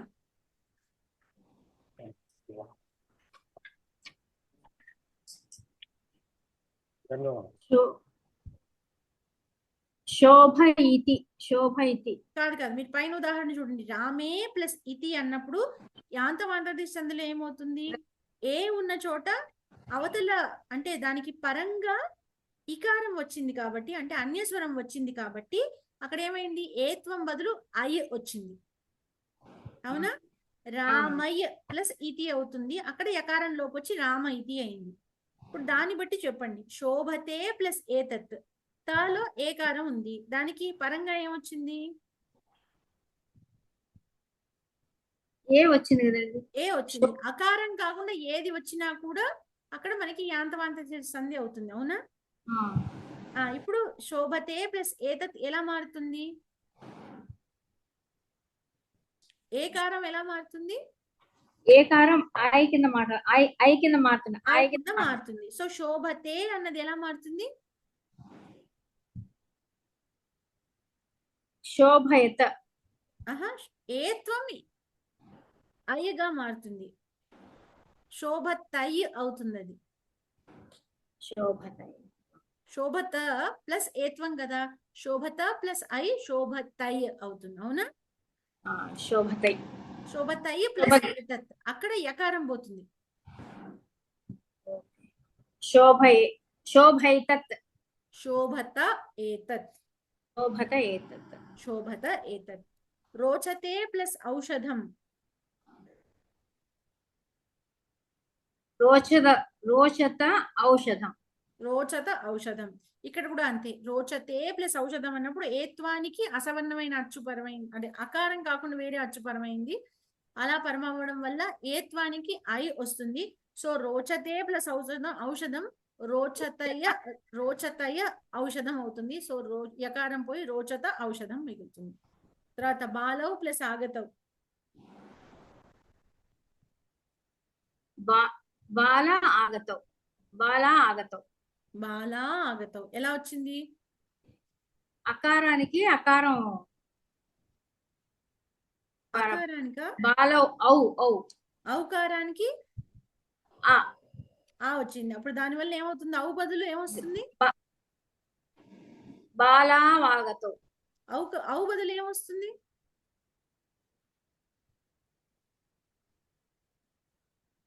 ఆయ్ వస్తుంది. ఆయ్. ఔ బదులు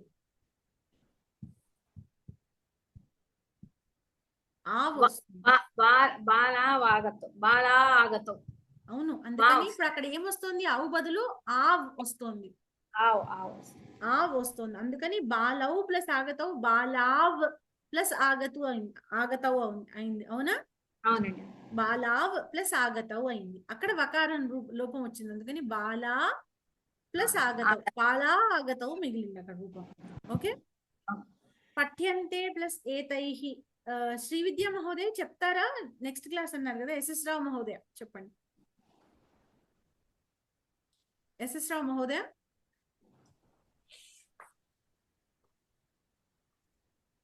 ప్రిపేర్ అవ్వలేదు మేడం. చెప్తారా? లేదు, నెక్స్ట్ టైం చెప్తాను. సరే. ఇందిరా మహోదయ అని చెప్పండి అమ్మా. పఠ్యంతే ప్లస్ ఏతైహి. పఠ్యతై ప్లస్ ఏతైహి పఠ్యత ఏతైహి. ఇంకొకసారి చెప్పండి. పఠ్యతై. తై ఉందా అసలు అక్కడ? పఠ్యంతై. పఠ్యంతై ఉందా?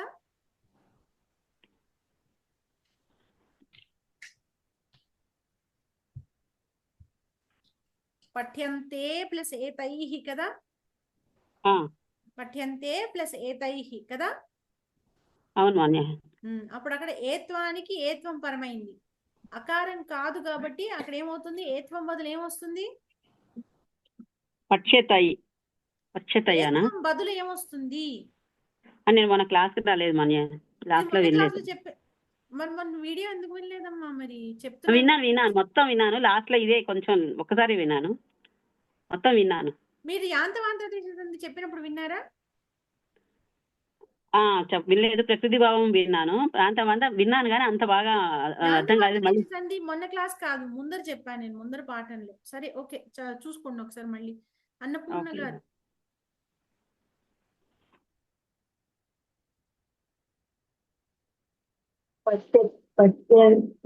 పఠ్యంతే ప్లస్ ఏతైహి. పఠ్యంత ప్లస్ ఏతైహి. పఠ్యంత ఏతై కరెక్ట్. అయితే ఎలా వచ్చింది? పఠ్యంతే ప్లస్ ఏతైహి అన్నప్పుడు ఏత్వానికి ఏత్వం పరమైంది. అకారం కాని ఇతర అచ్చు. అప్పుడు ఏత్వం ఎలా మారింది? పఠ్యంత ప్లస్ ఏతైహి. అయితే పఠ్యంత ఏతైహి. ఇంకొకసారి చెప్పండి. ఏత్వం ఎలా మారింది? యాంతవాంతాదేశ సంధి అడుగుతున్నానమ్మా. ఇప్పుడు ఇక్కడ ముందర ఏమవుతుంది? యాంతవాంతాదేశ సంధి జరిగి అక్కడ యకారం గాని వకారం గాని లోపం వస్తుంది కదా. ముందర మనం ఏం చేయాలి? యాంతవాంతాదేశ సంధి చేయాలి కదా. సో యాంతవాంతాదేశ సంధిలో ఏత్వానికి అకారం కాకుండా వేరే అచ్చు పరమైతే అక్కడ ఏత్వము ఎలా మారుతుంది?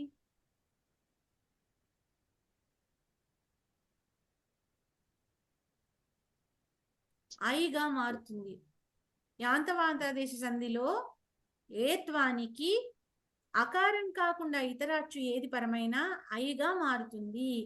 ఐకారానికి ఎదురుగా ఏ అచ్చు పరమైనా కూడా ఆయగా మారుతుంది. ఓకారానికి అకారం కాకుండా ఇతర అచ్చు ఏది పరమైనా అవ్గా మారుతుంది. అలాగే ఔకారానికి ఏ అచ్చు పరమైనా కూడా అది ఆవుగా మారుతుంది. అవునా? అవును.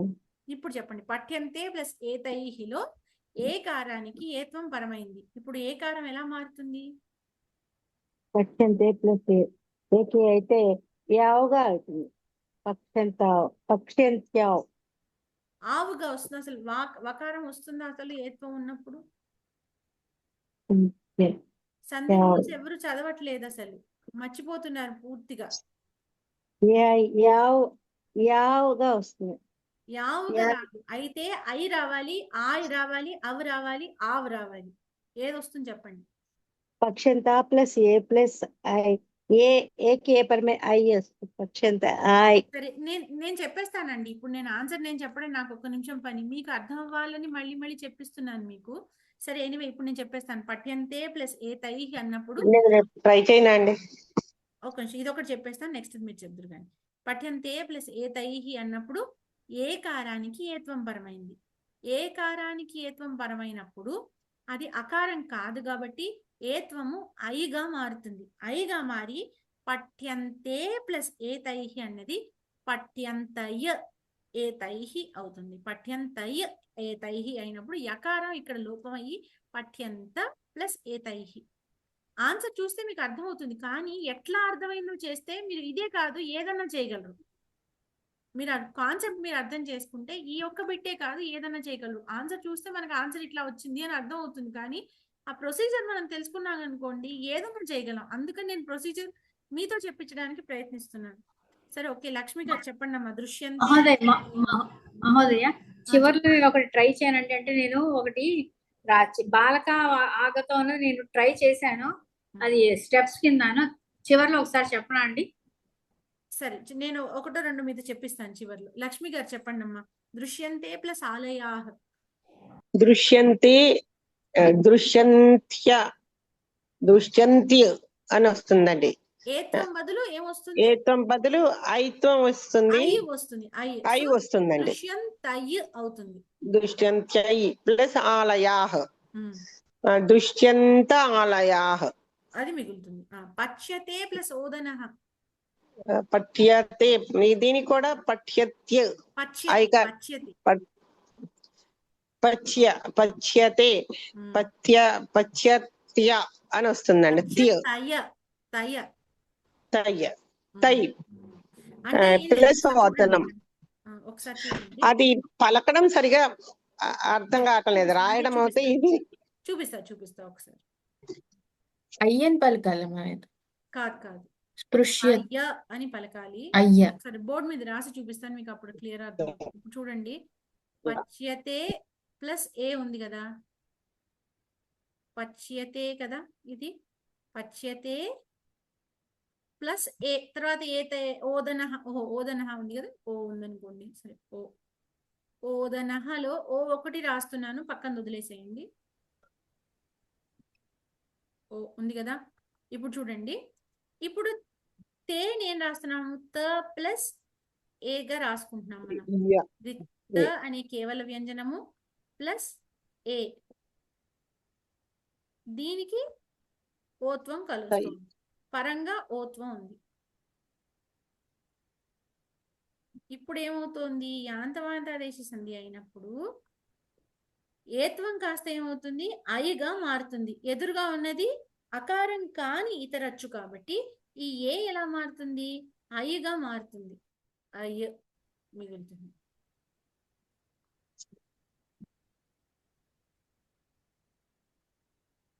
ఐగా మారుతుంది. ఈ ఏత్వం ఇది పోతుంది. అంటే ఈ పచ్చ తేలో ఈ ఏత్వం ఏదైతే ఉందో ఆ ఏత్వం పోయి దీని బదులు ఐ వస్తుంది. అంటే తకారం అలాగే ఉంటుంది. త ప్లస్ ఐ ప్లస్ ఆ ఉంది.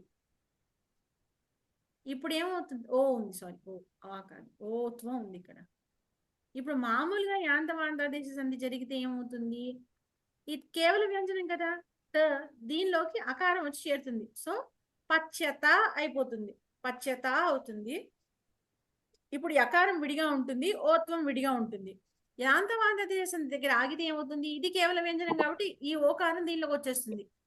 పచ్యత పచ్యత యోధన అంటే పచ్యత యోధన అయిపోతుంది. అయితే ఇక్కడ మనకి యకార లోపం అయినప్పుడు ఏమైంది? ఈ యకారం పోతుంది, అందుకని ఏమవుతుంది? పచ్యత మిగులుతుంది ఇక్కడ, ఓదన మిగులుతుంది ఇక్కడ. పచ్యత ఓదన, యాక్చువల్ గా పచ్యత యోధన అవ్వాలి, అది కాస్త పచ్యత ఓదన అని మిగిలి యకారం పోయింది. ఇప్పుడు అర్థమైందా? పచ్యతే అని ఉన్న చోట పచ్యతయ అవుతుంది, పచ్యతయ ఓదన, పచ్యతయోదన. ఈ ఆని తాకి కలిపేసి పచ్చతయ్య, పచ్యత ఓదన, యకారం పోయింది అంతే, పచ్యత ఓదన అంతే. సరే, ఇప్పుడు స్పృశ్యతే ప్లస్ ఆసందః. స్పృశ్యతే ఏమో స్పృశ్యత కింద మారుతుందండి, ప్లస్ ఆసందః మారుతుంది, ప్లస్ ఆసందః, స్పృశ్యత ఆసందః. ఉత్తమం. ఇంకొకటి చెప్పేసండి, తౌ ప్లస్ ఏకదా. తౌ ప్లస్ ఏకదా, తౌ ఏమో త ప్లస్ ఔగా మారుతుందండి. తౌ ఎలా మారుతుంది? అవుగా మారుతుంది, వా వస్తుంది కదండి, ఆవుగా మారుతుంది, ఆవుగా మారుతుందండి. అప్పుడు తావు అవుతుందండి, ఆవు తావు ఏకదా. గృహే అప్పుడు ఏమవుతుంది? అది వకార లోపం అయ్యి తావు అవుతుందండి. అవును, తావ్ ఏకదా మిగులుతుంది, అప్పుడు వకార లోపం అవుతుంది, తా అవుతుంది అంతేనండి. తా ఉండదు కాబట్టి తా అవుతుందండి, తా ఏకదా మిగులుతాయి. ఉత్తమం, ఉత్తమం. ధన్యవాదాలు. ఇది శ్రీలక్ష్మి గారు, శ్రీలక్ష్మి మహోదయ్, శ్రీలక్ష్మి మహోదయ్ ఉన్నారా? అండి చెప్పండి అవి రెండు. ఇది అంటే నేను ట్రై చేసింది చెప్తానండి. బాలకౌ ఆగతం అన్నది నేను విడదీసి అది అంత కింద అలాగా ట్రై చేశానండి. అది కరెక్ట్ లేదో ఒక్కసారి చెప్పండి. బాలకౌ ప్లస్ ఆగతౌ, బాలక్ అంటే కింద అనంతరం వస్తుంది, ప్లస్ ఔ ప్లస్ ఆగతౌ, ఆవు ప్లస్ ఆగతౌ. మళ్ళీ ఇంకో స్టెప్ రాశానండి, బాలక్ ప్లస్ ఆవు ప్లస్ ఆగతౌ. ఓ ఇందాక మీరు ఔకారం, ఓకే, అచ్చు చెప్పారు, ఓకే, అచ్చు చెప్పాను. సరే సరే సరే. తర్వాత అది బాలకావు ప్లస్ ఆగతౌ అవుతుంది, అంతే. బాలకా వాగతౌ యాంతావాంత అవుతుంది. అక్కడ వకార లోపం వస్తే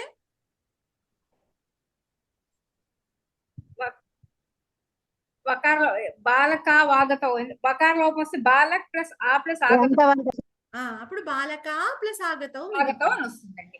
అది అంతేనండి, కరెక్ట్ అని అంతే, కరెక్ట్ కరెక్ట్, ఉత్తమం. అంటే అక్కడ వకార లోపం వచ్చాక ఇప్పుడు బాల ఆగతం అవుతుంది మనే అవ్వదు, అదే నేను మొన్న చెప్పింది. ఆ వకార లోపం వచ్చిన తర్వాత ఇంకా మళ్ళీ సంధులు చేయకూడదు ఇంకా దాన్ని. ఒకసారి సంధి అయిపోయిన తర్వాత వకార లోపం వచ్చేసిన తర్వాత, యకార లోపం కానీ వకార లోపం వచ్చిన తర్వాత మళ్ళీ వాటిని సంధి చేసి మళ్ళీ సవర్ణ దీర్ఘ సంధి గుణ సంధి చేయకూడదు, అక్కడికి ఆపేసేయాలి. బాలా ఆగతౌ అలాగే ఉంటుంది. అదే విధంగా గృహై ప్లస్ ఉపస్థితి అని వస్తుందండి. గృహై అది అదేమో ఈ స్టెప్ ప్రకారం చేస్తే గృహై ప్లస్ ఉపస్థితి, గృహ ఉపస్థితి అని వస్తుంది. గృహ ఉపస్థితి, గృహై కాదండి, అది గృహే. గృహే ప్లస్ ఉపస్థితి, గృహయ ప్లస్ ఉపస్థితి, గృహ ఉపస్థితి.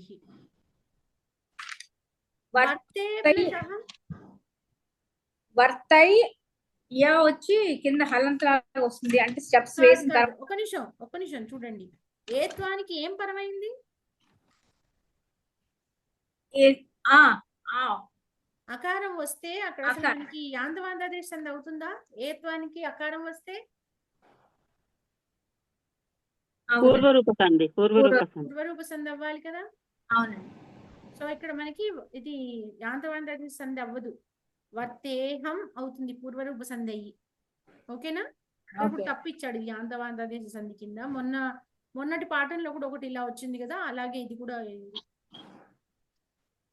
అస్తు, ఇది అయిపోయింది. ఇంకా ఆఖరి పేజీలో ఉన్న ప్రశ్నలు మాత్రం మిగిలాయి. మహోదయ ఐ అవ్వదా మన్యే ఐ ఏది? వర్తే ప్లస్ అహం అన్నారు కదా ఇది. అవును, వర్తే ప్లస్ అహం. ఏత్వానికి ఆకారం వచ్చింది. ఐ ఏత్వానికి ఆకారం వస్తే ఐ ఎలా వస్తుంది? అయ్యా అయ్యా అదే అంటున్నాను, ఎప్పుడు వస్తుంది? యాంతవాంత దేశ సంధి జరగాలి అంటే పరంగా ఉన్నది అచ్చు అకారం కాకుండా అన్యస్వరం అవ్వాలి కదా, ఏకి కానీ ఓకి కానీ. ఎందుకంటే ఏకారం కానీ ఓకారం కానీ వస్తే మనకి అది పూర్వరూప సంధి అయిపోతుంది కదా. అకారం వస్తే పరంగా ఏకారానికి కానీ ఓకారానికి కానీ పరంగా అకారం వస్తే పూర్వరూప సంధి అయిపోతుంది కదా, గృహేహం అయిపోతుంది అది. అకారం కాకుండా ఏ అచ్చు ఉన్నా కూడా యాంతవాంతాదేశ సంధి అవుతుంది అక్కడ కదా. మనం రూల్స్ లో అలాగే చెప్పుకున్నాం కదా, ఆ వర్జ్య అన్యస్వర ఉన్నప్పుడు యాంతవాంతాదేశ సంధి. దేనికి? పూర్వపదంలో చివర్లో ఏత్వం కానీ ఓత్వం కానీ ఉన్నప్పుడు. ఐ కానీ ఔ కానీ ఉన్నప్పుడు మళ్ళీ పూర్వరూప సంధులు ఏమి అవ్వవు. అప్పుడు మళ్ళీ యాంతవాంతాదేశ సంధి అయ్యి ఆయ్ వస్తుంది, లేదు ఆ వస్తుంది. అవునా? అర్థమైందా జ్యోష్ణ గారు? మహోదయ ఈ ఆరోది మీనింగ్ ఏంటండి మేడం? బోధన ఏది? పచ్చతే బోధన, అది మీనింగ్ అంటే అన్నం వండబడుతున్నది అని, వండబడుతున్న అన్నము అని. ఓకే, అస్తు మహోదయ. తర్వాత అదే ఆఖరి పేజీలో ఉన్న ప్రశ్నలకు వెళ్ళిపోదాము. విజయ్ కుమార్ మహోదయ.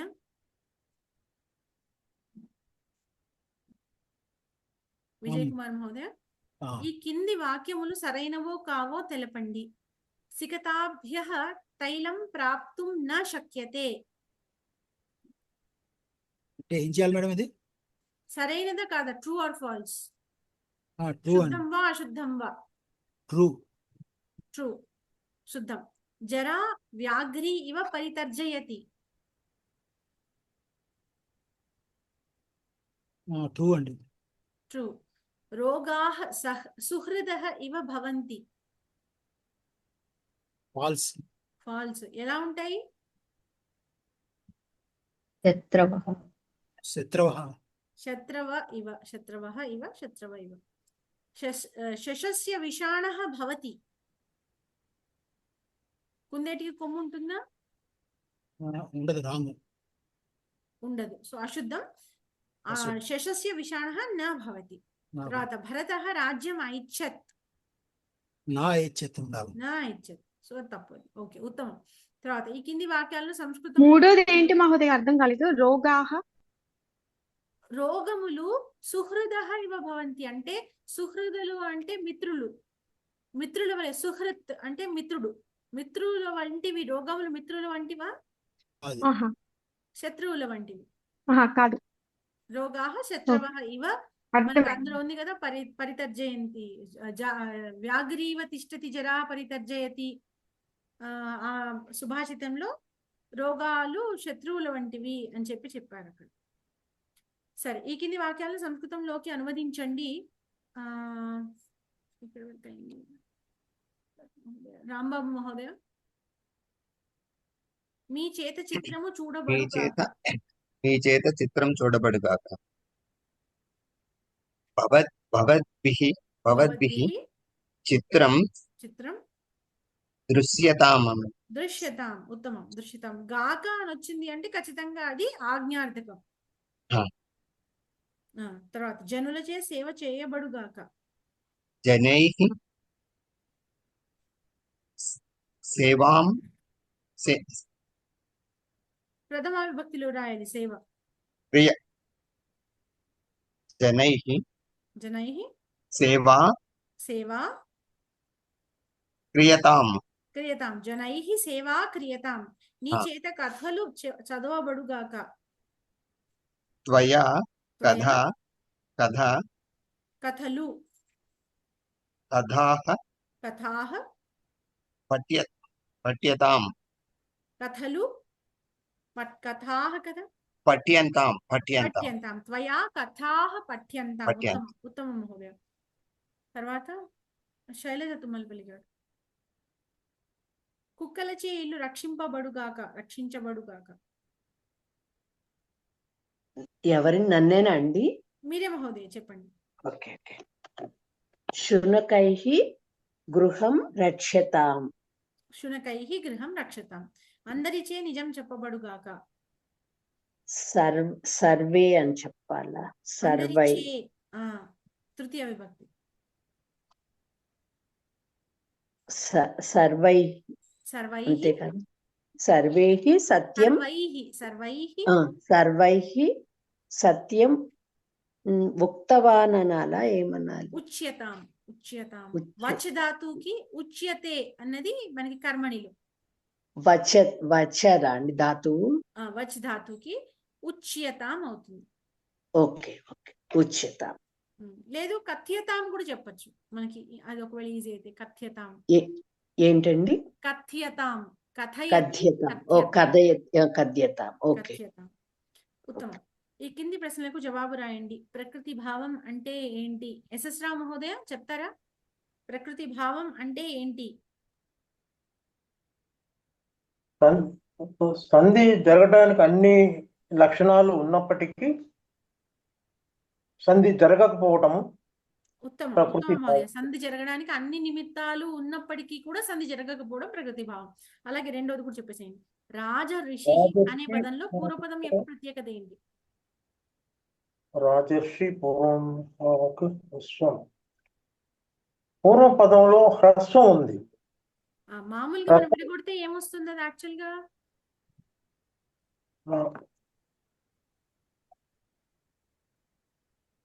రాజర్షి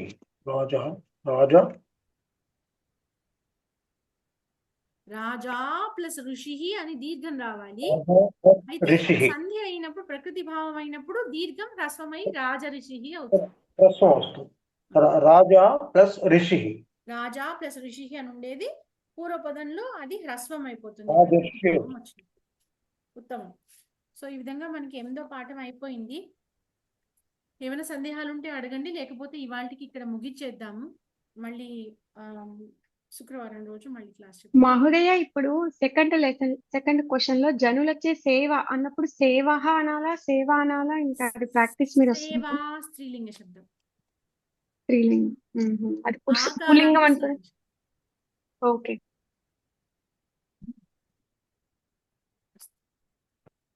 ఇంకా ఇంకేమైనా ఉన్నాయా సందేహాలు?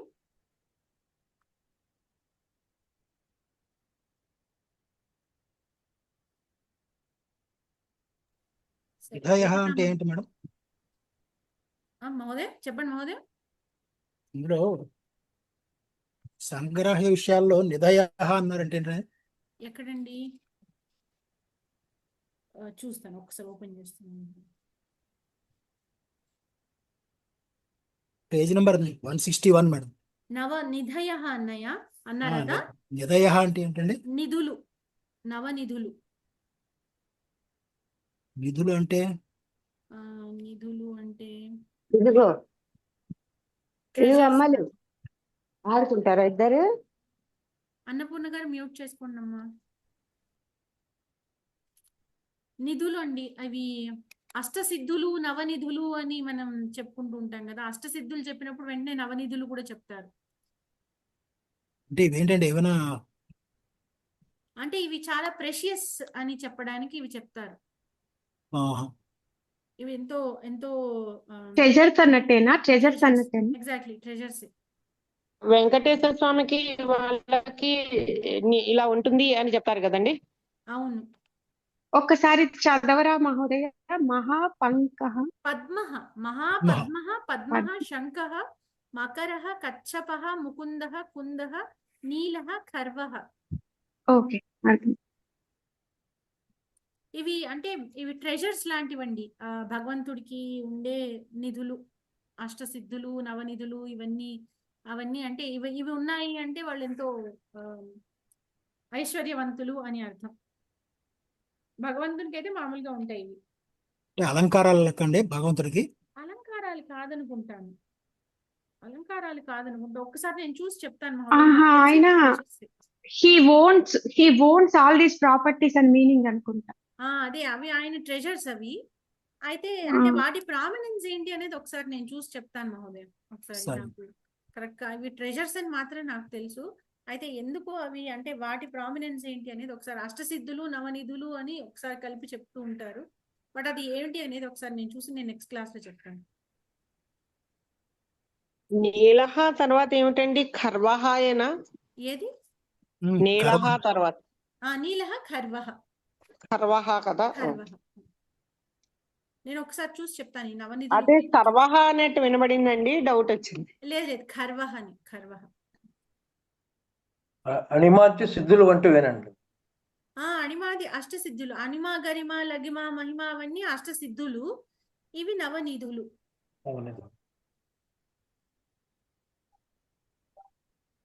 అస్తు. ఏకతా మంత్రః.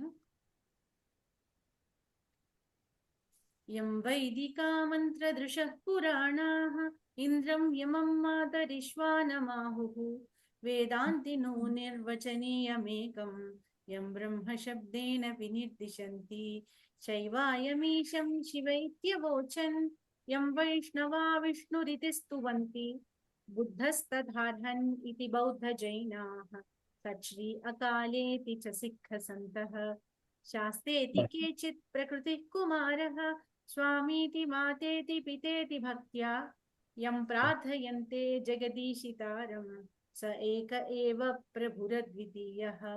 ఓం సర్వే భవంతు సుఖినః సర్వే సంతు నిరామయాః సర్వే భద్రాణి పశ్యంతు మా కశ్చిద్ దుఃఖభాగ్ భవేత్. ఓం శాంతి శాంతి శాంతి. అస్తు. ధన్యవాదాలు. నేను ఒకసారి అసైన్మెంట్ 8th లెసన్ తాలూకు అసైన్మెంట్ పంపిస్తాను. అందరూ జాగ్రత్తగా సంధులు ఇంకొకసారి బాగా చదివి రండి. ఎందుకంటే 9వ పాఠంలో మనకి 9, 10 రెండిట్లోనూ కొత్త సంధులు పరిచయం చేయరు. మనం ఆల్రెడీ ఏమేమి సంధులు అయితే చెప్పుకున్నామో వాటికి సంబంధించిన వాటి మీదే ఎక్సర్సైజెస్ ఉంటాయి. కాబట్టి ఒక్కసారి ఇప్పటి వరకు మనం చెప్పుకున్న 10 సంధులు చెప్పుకున్నాం కదా, ఆ 10 సంధుల్ని ఒక్కసారి రూల్స్ అన్ని ఇంకొకసారి జాగ్రత్తగా చూసుకొని వస్తే మనం పాఠం చదువుకున్నప్పుడు తేలిగ్గా ఉంటుంది. నేను అసైన్మెంట్ అయితే పంపిస్తాను, ఇవాళ కానీ రేపు కానీ పంపిస్తాను. ఆన్సర్స్ క్లాస్ వచ్చే ముందు నేను పెడతాను ఆన్సర్స్ కూడాను. అస్తు. ధన్యవాదాలు. మాన్యే, మీరు ఎక్సర్సైజ్ అసైన్మెంట్ పంపించినప్పుడు ట్రాన్స్లేషన్లు కూడా కొన్ని పంపించారా అండి మాకు, మేము చేయడానికి వీలుగాను?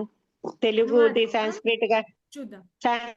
తెలుగు కానీ కొన్ని పదాలు సరే మేము ట్రై చేస్తామండి. దీంట్లో అయితే కొన్ని ఆన్సర్లు ఉంటాయి కదా, అలా కాకుండా మాకు మేము ట్రై చేయడానికి వీలుగా అలాగే చేద్దాం. వీలవుతాయి. అలాగేనండి. ధన్యవాదాలు. ధన్యవాదాలు మహోదయ. ధన్యవాదాలు. ధన్యవాదాలు. ధన్యవాదాలు మహోదయ. ధన్యవాదాలు మహోదయ.